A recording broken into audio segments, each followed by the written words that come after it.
Welcome, everyone. I'm Jena Rodriguez, and you have come to another show of the Brave Entrepreneur podcast. I'm so excited that you are with us and you're listening or you're watching. And if you love what you're hearing, please give us a rate and review on iTunes. And certainly, we love to hear comments. Our guests love to hear it. I love to hear it. I just want to know that it's making a difference for you and that it really is giving you inspiration or a new idea or whatever it is that's coming up for you. Please feel free to share and leave a comment or two, and we would love to read your thoughts. And so another episode today with another amazing guest is what we have in store.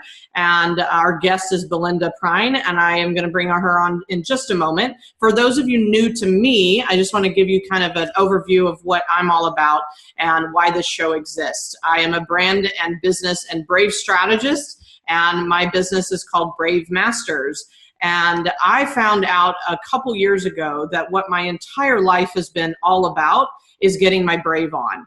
And from moving out at a very young age at 14 and living on my own to some degree, and also being able to go to college at 16 and tackle that at a very young age, and all these different experiences that I put myself through, the common thread was brave.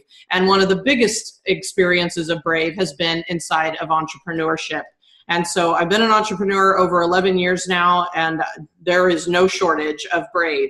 And so when I came upon that awareness, I realized that there's other people like me, and today we're going to share one more story of that. So without further ado, welcome, Belinda. How are you? I'm great, thank you. How are you? I am amazing. I'm so excited to reconnect with you. We've known each other for a couple years now, I think it's been, and it's time to have you on the show. So I'm really excited that you're that you're here.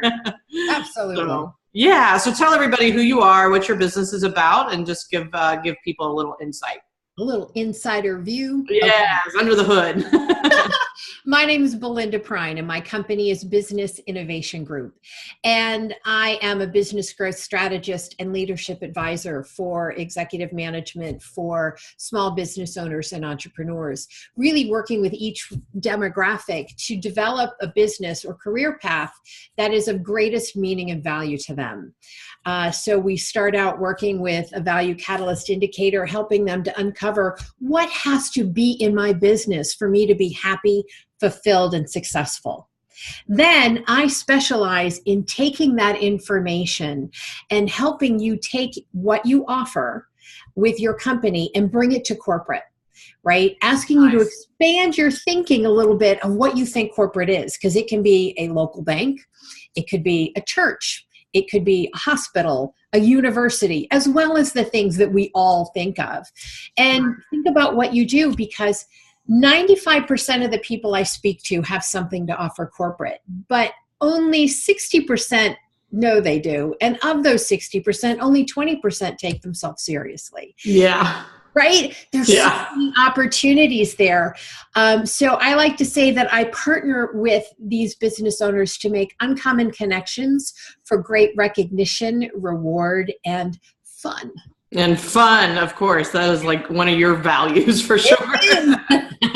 And I know, and I love this because I'm all about value too. And meaning I just really connect with that concept. And so there's, this conversation I think is really pertinent, to our audience, because I find so much of them don't value themselves or they don't step into it. So what has been your personal journey around stepping into your value? My dad sent me off into business with a piece of advice, because he was a good old Oklahoma guy, worried about his baby girl going into business with a degree in theater from NYU. Got it. Enough said. But really what kind of came to that for me was, I followed my dad's advice. And my dad's advice was, Belinda, in business, it's more important to be respected than liked. And it won't always be easy, and it clearly won't always be fun, but be true to who you are and consistent in your action. And over the course of time, they'll learn the truth of you and the value that you bring. Wow. Right? Wow. And I followed that advice. That was my MBA. by the way, my dad's advice. And I followed that advice when I was in corporate. And I developed a position which at the time didn't exist in either my company or the industry. And it didn't make me better than anybody. It just made me different. And because I was different, I got noticed. And when I got noticed, I could create opportunity. So I created this global position for myself, and I had a blast. I traveled the world. I helped our businesses grow, tap into their unique value, right? All this kind of stuff. Then I went out on my own. And I fell into the trap that everybody does. I started following and doing what everybody else was doing, which made me a clone of them, which left me their leftovers and scraps to build a business, which is no way to go about it. Right. Also completely ripped my confidence to pieces. And then all of a sudden one day I remember sitting in my office going, why is this so hard? I've helped companies grow by, millions and millions of dollars and help people rise through. Like, why can't I do this? And I wish your podcast, to be quite honest, was available back when I started, because I wish somebody had said to me, you're doubting yourself right now. Your confidence is taking a hit. You're right on schedule. That's part of the process. That's right. Right. So I wouldn't beat myself up. So my dad's advice, and I'm sure he didn't know this is what he was telling me to do, but when I excelled both in corporate and when I made the shift in my business, it was giving myself permission to be unashamedly me and honor all that made me who I was, because that's where my greatest place of differentiation is and my greatest place of value lives. And it's the first place we all discount. So my journey with this was really beating myself up, making myself wrong, and going, you were so successful here. Why are you struggling so to get back to the truth of what I know to be the success principle that they didn't teach you in school? And that's be unashamedly you and honor all that makes you who you are. Right. Yeah. So, and it is, I think it's a couple things you said. It's like and I don't know if this is true for you and kind of your story, but it's like, for me, it's like, it's been a cycle. It's like I step out and I get clear that I'm like, okay, this is who I am and this is what I'm all about and this is my value. And then I somehow get back into the comparison mode and sometimes kind of get lost again. And then I got to come back to like, hold on a minute. And it's interesting that this conversation's happening today because I'm in that cycle again. And I'm up leveling. I'm like really pushing and stretching myself and going, this is what I'm done with. And this is how it's going to be now going forward. And I don't have to do it how I've always done it. And yet it's scary. It's really scary. And I've fought it. I've fought it for a long time. And I was noticing my response, and you and I were talking about response, our response muscle before this. And it's like, I noticed my response was not what my higher self would be doing. It's kind of like I'm frustrated or I'm blaming people or I'm, like I'm in that. That's the yucky stuff. Like that's not really the truth. And so I had to come back to the truth, which is I'm not taking my own advice, which is step into my own value. Right. So no matter what, it's like, I think it is, like you said, it's part of the process, it's part of the journey. And how can you see that there's even a contrast? Like, if you don't have the ups and downs, there's no contrast to learn from. So what did you do once you kind of started seeing this, and like, what really got you out of it? That's such a great question, because here's the fun part. I realized I was trying to be like everybody else, which we both know is the kiss of death in business, right? You don't want to blend in, you want to stand out.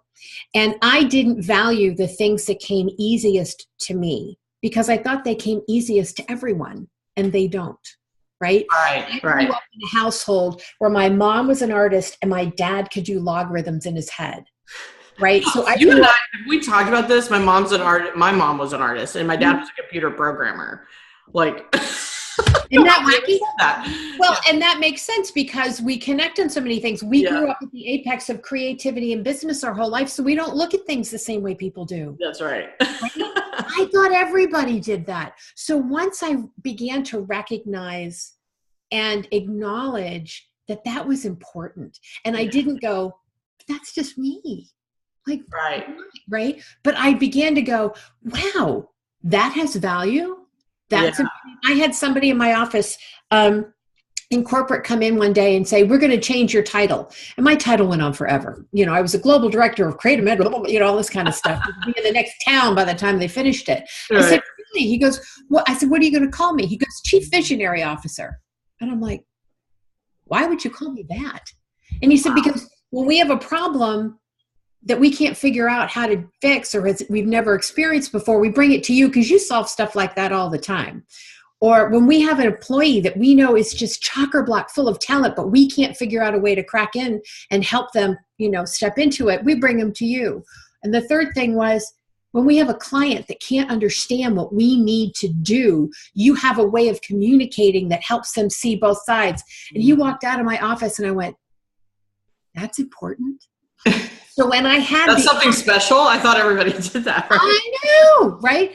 But look, at 9/11, I had the chairman and the vice chairman of my company come into my office and say, how do we handle this? Wow. And I'm, oh yeah, I've had a bunch of these in my. You're like, I don't know this one right now. But I pulled my team in, and honestly, we had everything covered, right? There were 1,600 employees we had to take care of. It's just, that's the way I work. I'm kind of that scrappy, kind of, you know, creative, innovative. You don't know there's not a way to solve it. Yeah. So when I had the aha moment with my business that I was copying everybody, I went, why don't you go back to what you do well? What is the core essence of who you are? And here's the thing I want everybody out there to get. The minute I did that, I worked fewer hours.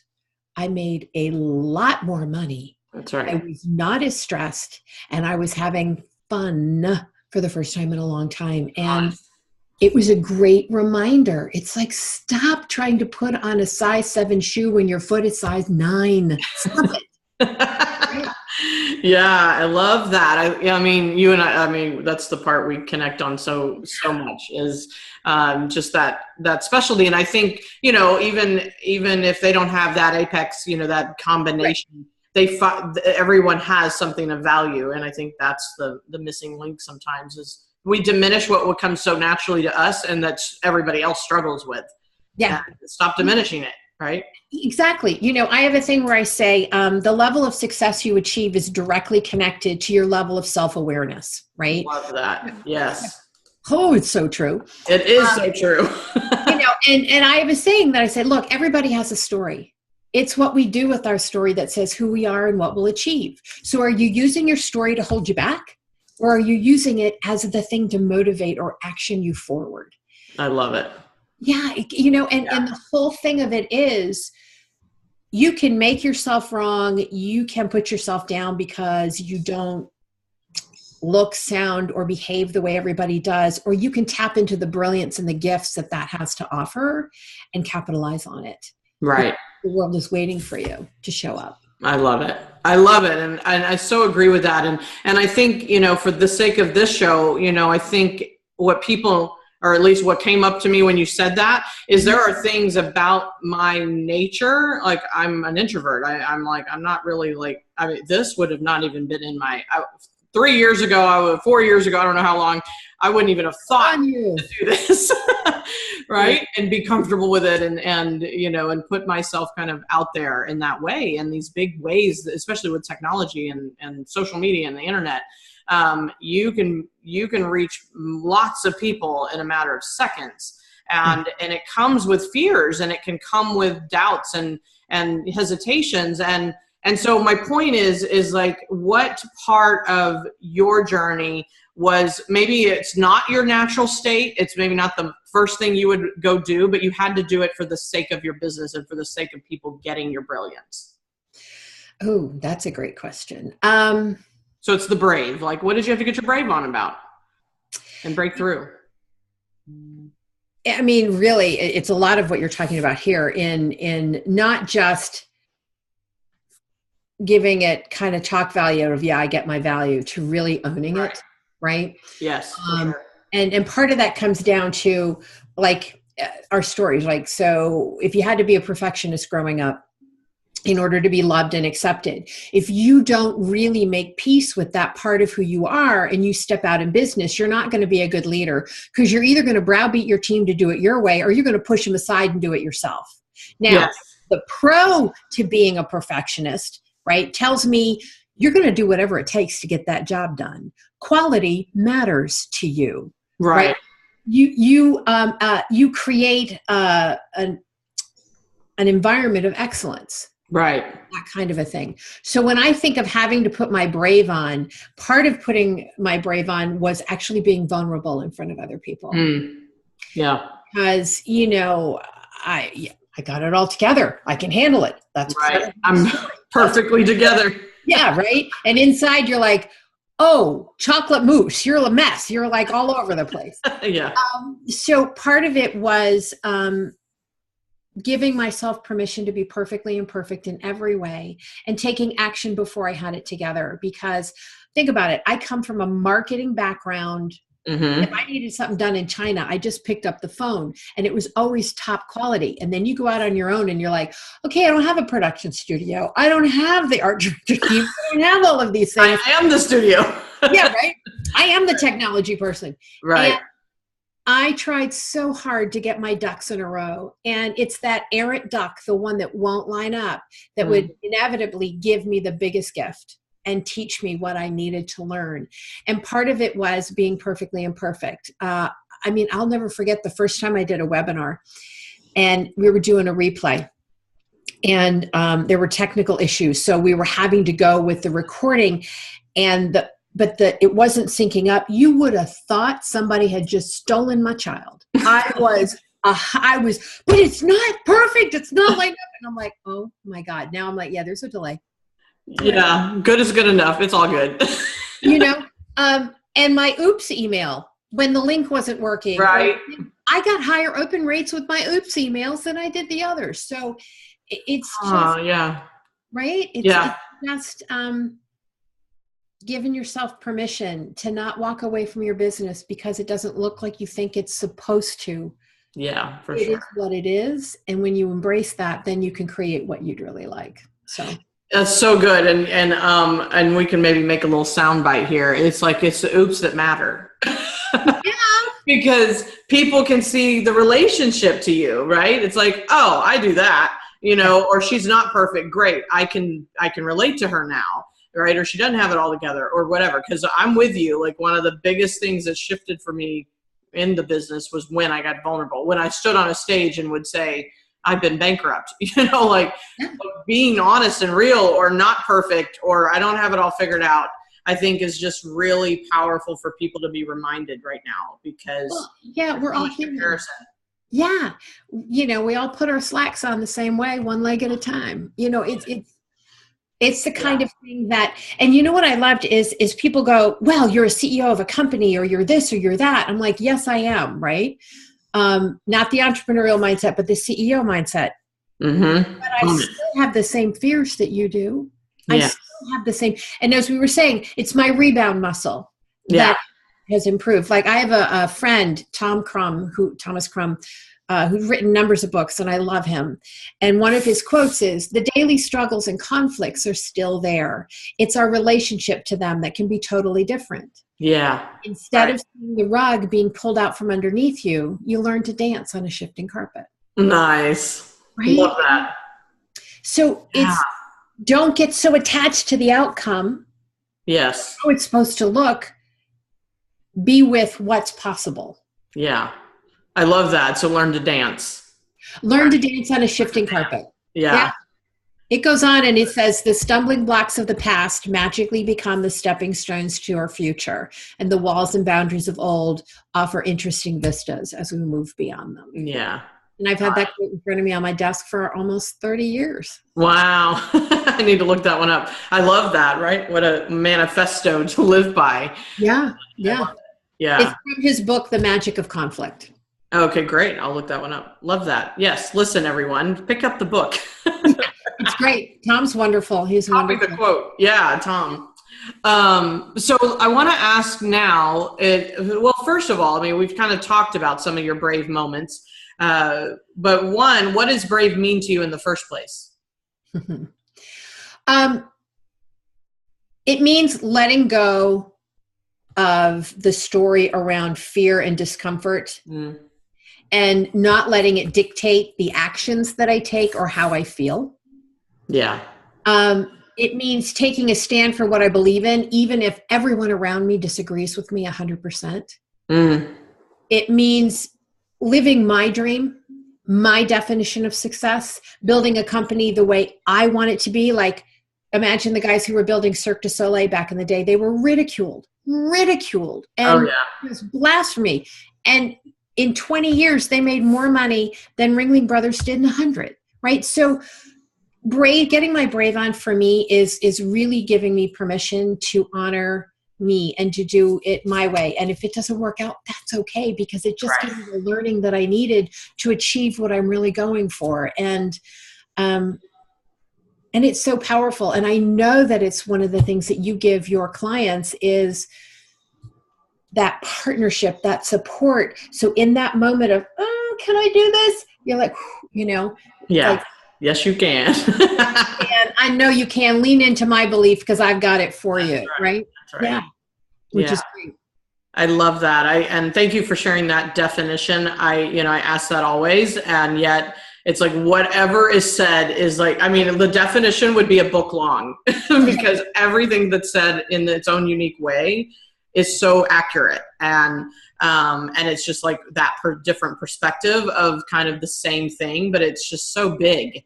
Brave is so big, and it encompasses so much of clearly what an entrepreneur is all about, but just in life, and just what we're willing to do and what we're willing to experience and like overcome and all those things. So I appreciate that a lot. And the other thing I wanted to ask is what, it's like, if you really go back to the beginning, so we're going to go like, we're going to do a slingshot. We're going to go back to the beginning of, you come out of corporate. Were you laid off or did you choose out? I don't remember. My company was bought. I asked to be part of the group that was let go, and they said no.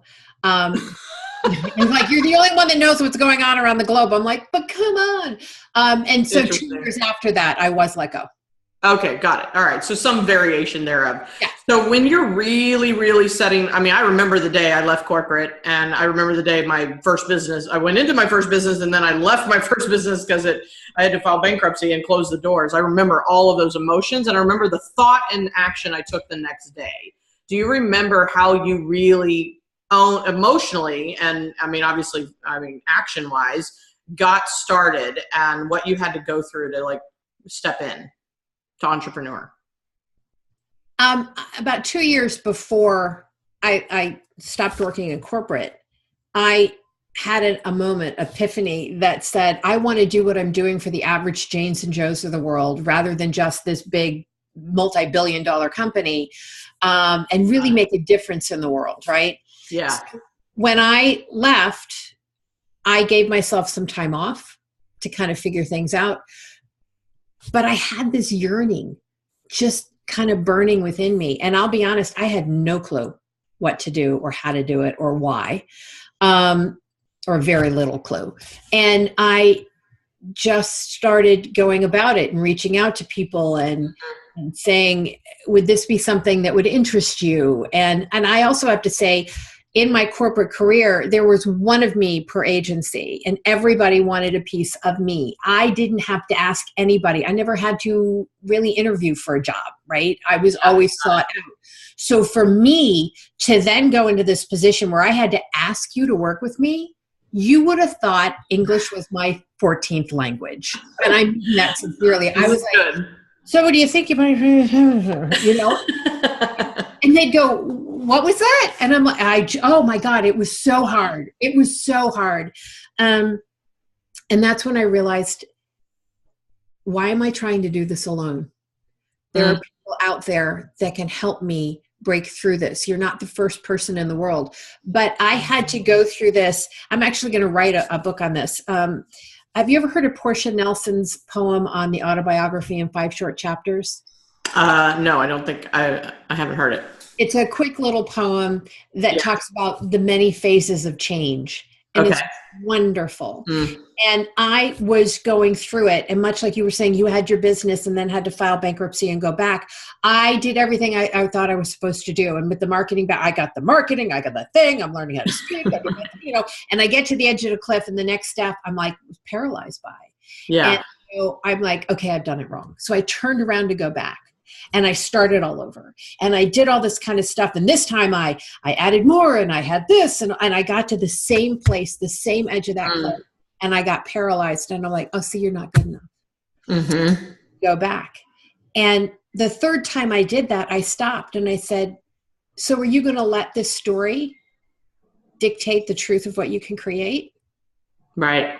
Actually going to get back in touch with your dad's advice and build the business that you really want to build. And it was in that shift that all of a sudden, when I got to the edge of that cliff, there was a bridge that took me right over to the other side. Mm-hmm. So paralyzed by fear that I couldn't see it. That's right. So my journey was of, I'd like to do this. And then it was, can I do this? Mm-hmm. It was, are you good enough to do this? To just take the step.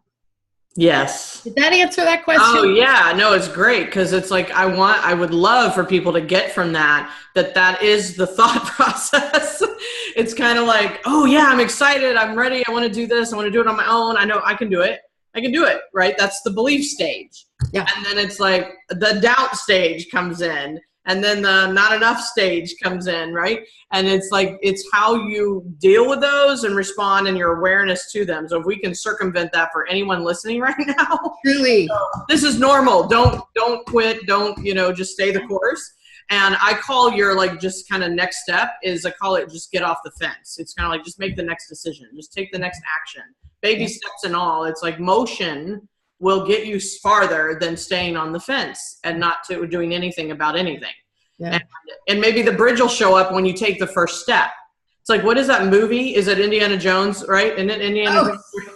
Where if you don't take the step, the stone wouldn't show up. It's like the faith had to be there, and the stone showed up, and it's like, wow, can you imagine? It's like falling to your death. Oh, or perhaps the stone will show up. Like, if not, you'll have a fun ride on the way down. Exactly. Right. No, I mean, really, truly, this is what I wished somebody had said to me. Yeah. You're right on course.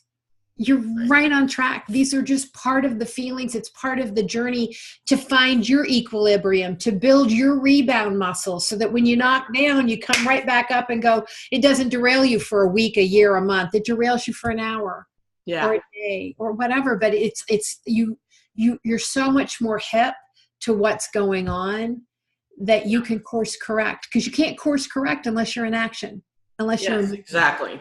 Right. Yeah. Love that. Yeah. Love it. Love it. Love it. Love it. So thank you. Yes, that was the slingshot backwards. Now we're going to go forward. And so, so we were just talking a little bit beforehand, and just kind of catching up. So what is the next brave? What is, like, if you look forward from this day on, what is the next brave that you've got to really take on, and you're hesitating, or you're at the other, it's like another ledge. Like, what's next? All right. Well, I'm poised on it. Right? I look real pretty on this ledge. No, really. There's a couple of things that I'm doing right now that are really calling me forth. Yes. Step to that next level, like you were referring to a moment ago. And it comes in two different areas. One is I've developed a big leadership academy. Right. And I'm doing that. I've been doing a lot of speaking at colleges and universities. So I'm rolling out the big MBA leadership academy to help these people get better prepared and bring the executive development, executive presence, coaching and consulting work that I do with corporate to these guys, so they walk in the door and they're that much farther ahead, as well as launching the big executive leadership program academy that I'm rolling out within larger corporations. So the work that I help my clients do, I'm now focusing more for myself and going and making that connection. And the second thing you'll get a kick out of, I used to perform back in the day, and I have been encouraged to bring my singing into my keynoting for a long time. And I've said no. 2018, I've said yes. Awesome. You're going to just send me a video, or I'm going to have to see you live or something. I love it. Yeah. Wow. So we're culling together a new reel and doing all of that. So yeah, it's fun. It's really fun. And, and then just helping my clients do and be bigger. And I shared with you one of my clients I've helped people bring their stuff to corporate, and you could get a $2,500 stipend to speak, or $10,000. Or one of my clients right now just got the first half of a proposal approved with the promise of the second to be approved by the end of March for a $1.2 million contract. Wow. So I'm telling you, anything's possible. It is. And corporate is out there, and they've opened up their wallets again. So take a look at what you're doing and follow Jena with getting your brave on and really do it. Yeah. And I think that's what's interesting about, just our conversation and letting people see that, yes, I have a target audience that's entrepreneurial, right? Very much, I'm not targeting corporate, but what if you could, what could you do for that higher level client or that corporate arena? And whether or not it's right for you is up to you to decide. But I think you start to open the doors and kind of open people's eyes to another possibility. And that world so well. So I just think it's a really good conversation. You know what? It's a lot of fun. Part of my role when I was in that global position was hiring small businesses as entrepreneurs. So part of my job was as a procurement officer. So I know exactly what we're looking for. Wow. I know exactly what turns that procurement officer off. And I know exactly what says, oh, yes. And I have this with today some of the people that I hired over 20 years ago. Right? Yeah. So these meaningful and lasting connections that you make have real longevity to them. Don't be just focused on the one gig. Make that connection.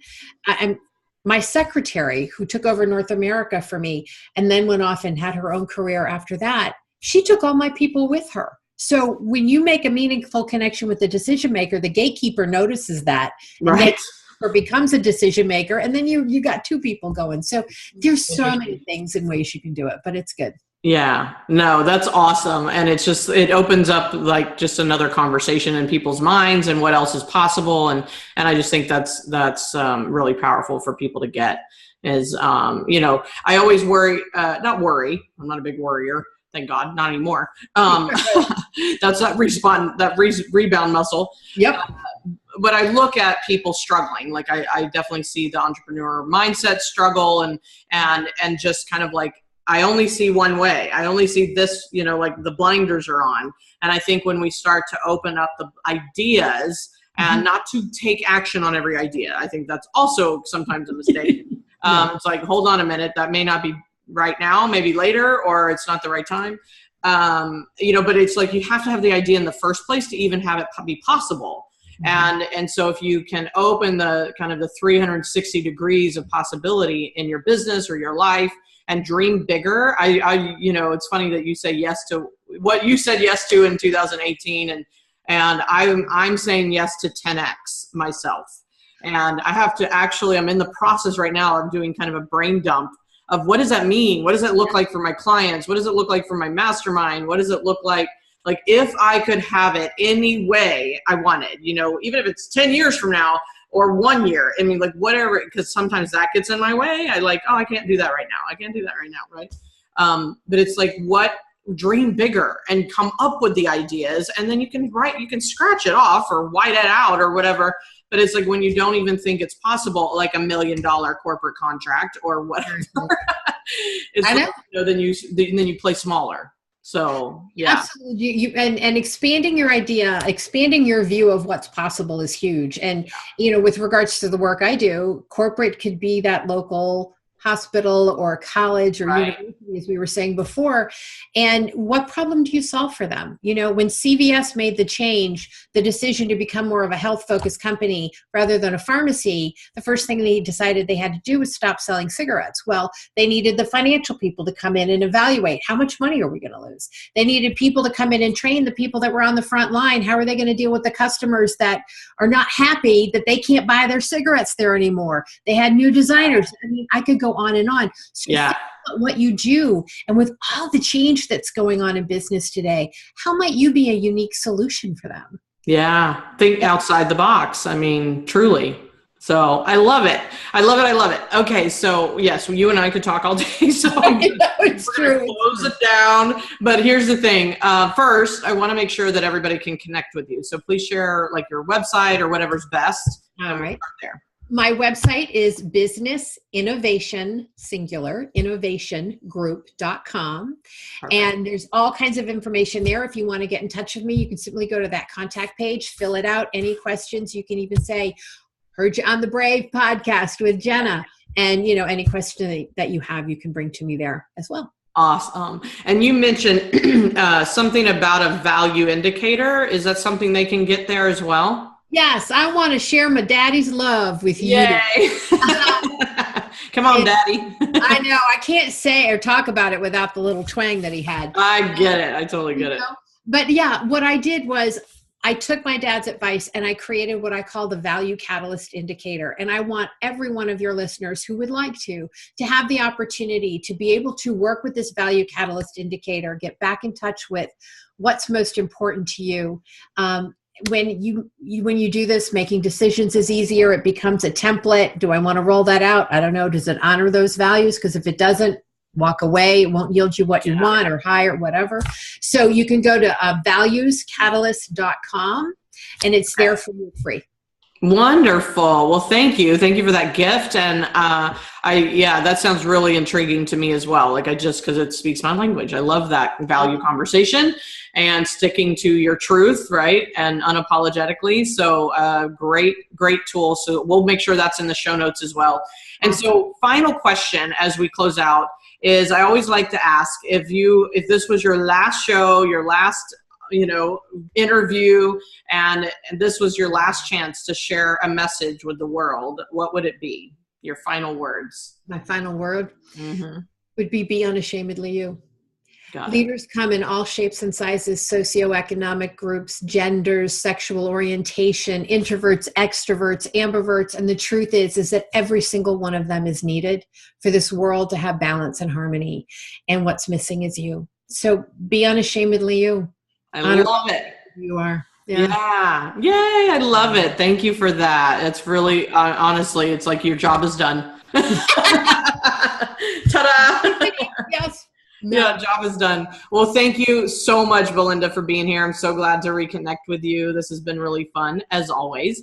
And and for everyone listening, again, if you love this and you think someone can benefit from these kind words, please share it. And, and of course, like I said, we'd love to hear your comments and thoughts as well.